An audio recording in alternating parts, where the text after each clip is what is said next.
नमस्कार, मी पंजाब डक. जूनच्या शेवटच्या आठवड्यात मात्र शेतकऱ्याच्या पेरण्या होणार आहे एवढं मी सांगू इच्छितो. काही जणांच्या जूनच्या शेवटच्या आठवड्यात होईल आणि त्याच्यातून जर काही शेतकरी उरले तर 10 जुलै ते 15 जुलै मध्ये पेरण्या होतील.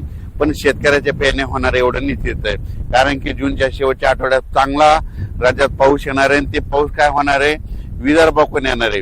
काय असते माहितीये का, तुम्हाला सांगू इच्छितो की मान्सून केरळमधून दाखल झाल्याच्या नंतर पुढे सरकारच्या नंतर महाराष्ट्रात दाखल झाला आणि त्याच्यानंतर स्थिरावला आणि असं उभं वारं सुटलं की काय होतं, मग पाऊस काय होतं, मग पूर्वेकडूनच पाऊस येत आहे.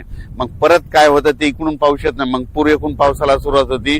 मग पूर्वेकडून म्हणजे कोणता येत आहे, विदर्भ, इकडून तेलंगणाकडून, मग तिकडून पाऊस येणार आणि महाराष्ट्रातल्या परत शेतकऱ्याच्या पेरण्या लागणार. म्हणून हे अंदाज लक्षात द्या.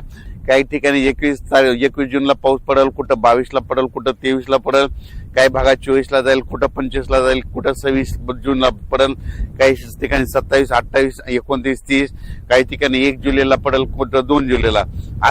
तर काही ठिकाणी 1 जुलै 2 जुलै पर्यंत पाऊस पडेल. म्हणून हे लक्षात द्यायचं. पण पेरण्या मात्र सगळ्याच्या सर्व शेतकऱ्याच्या होणार, म्हणून हा अंदाज लक्षात द्यायचा. सर्वप्रथम विदर्भातल्या शेतकऱ्याला सांगू इच्छितो, तुमच्या विदर्भामध्ये काय होणार, पूर्व विदर्भ म्हणजे वर्धा, नागपूर, भंडारा, गोंदिया, चंद्रपूर, यवतमाळ, अमरावती ह्या पट्ट्यामध्ये काय होईल, जरा लवकर पाऊस येईल, तर तिकडे लवकर पेरण्या सुरू होतील. त्याच्यानंतर पश्चिम विदर्भ, त्याच्यानंतर पश्चिम विदर्भाकडे पाऊस येईल, त्याच्यानंतर मराठवाड्याकडे येईल, त्याच्यानंतर पश्चिम महाराष्ट्राकडे जाईल आणि त्याच्यानंतर उत्तर महाराष्ट्राकडे काय होईल, 23-24 जूनच्या नंतर मग तिकडे देखील चांगला पाऊस पडेल.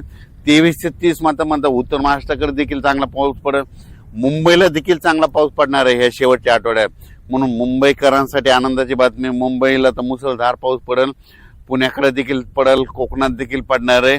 मुंबईला काही ठिकाणी म्हणजे पहिल्याच पाऊस असा पडेल की म्हणजे चांगला मुसळधार अतिवृष्टीसारखा मुंबईला देखील पाऊस पडेल. म्हणून हे देखील मुंबईकरांना अंदाज लक्षात यायचा. जूनच्या शेवटच्या आठवड्यात मुंबईला देखील पाऊस राहील, पुण्याला देखील पाहिजे, कोकण घाटमाथ्यावर देखील चांगला पाऊस पडेल. पण पाऊस येणार आहे, शेवटच्या आठवड्यात येणार आहे. सर्वप्रथम मी पहिल्यापासूनच काय म्हणलो होतो की निसर्गाकडे, झाडाकडे कोणी लक्ष देत नाही. तुम्हाला सांगतो, वाढत्या तापमानामुळे काय झालं, निसर्ग 22 दिवस पुढे सरकारला, उन्हाळा 22 दिवस पुढे सरकारला, पावसाळा 22 दिवस पुढे सरकारला आणि हिवाळा 22 दिवस पुढे सरकारला. दरवर्षी 7 जूनला पाऊस येतो ना, मग त्या 7 जून मध्ये 22 मिसळा ना, मग किती व्हायले, दरवर्षी 25, 26, 27, 28 जूनला महाराष्ट्रात पेरण्या लागतील. म्हणून हे वर्षानुवर्ष हे निसर्ग 22 दिवस पुढे सरकारले असल्यामुळं हे भविष्यामध्ये असंच राहणार. म्हणून या पुढे म्हणतो, निसर्गावर प्रेम का, झाडं लावा. कारण की काय झालं, या वाढत्या तापमानामुळे सगळ्या गोष्टीला ह्या घडत आहेत. ग्लोबल वॉर्मिंग, पृथ्वीचं तापमान वाढत चालल्यामुळे ह्या सगळ्या गोष्टीला आपल्याला सामोरे जावं लागणार आहे. म्हणून भविष्यामध्ये झाडं लावावीच लागतील. झाडं लावा आणि पृथ्वीचं तापमान कमी करा. शेतकऱ्याला परत सांगतो की शेतकऱ्यांना घाबरू नका. हे तुम्ही जर मोबाईल उघडलं की तुम्हाला ते एल निनो नाव दिसेल. तुम्हाला सांगतो, आता तुम्ही वाटल्यास ना ते पेरू देशाचं तिथलं समुद्राचं तापमान करा, तिथून खाल्ल्या भागातलं तापमान करा. खाल्ल्या भागामध्ये थंडी आणि वर्दी देखील एवढं काही एल निनो वगैरे काही नाही. तुम्हाला गोष्टी घडत आहेत. आणि तुम्हाला सांगतो, पाऊस नाही पडायला लागलं की ते एल निनो लावतात. आता याच्यानंतर तुम्ही बघा, 20 तारखेच्या नंतर हे सगळं एल निनो पाऊस सुरू झाला की एल निनो हे सगळं बंद करून टाकतात, की म्हणतात एल निनो हे झाला असं म्हणतात.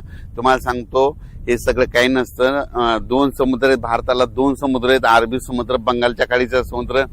अरबी समुद्रातला जरी पाऊस नाही आला तर बंगालच्या खाडीचा पाऊस येतो, आपल्या भारताला पाऊस पडतो. म्हणून म्हणतो, पाऊस येणार आहे निश्चित, पेरण्या होणार आहे. यावर्षी सरासरी इतका पाऊस पडणार आहे, परतीचा पाऊस धुमाकूळ घालणार आहे. म्हणून हा अंदाज सर्व शेतकऱ्यांनी लक्षात घ्यायचा.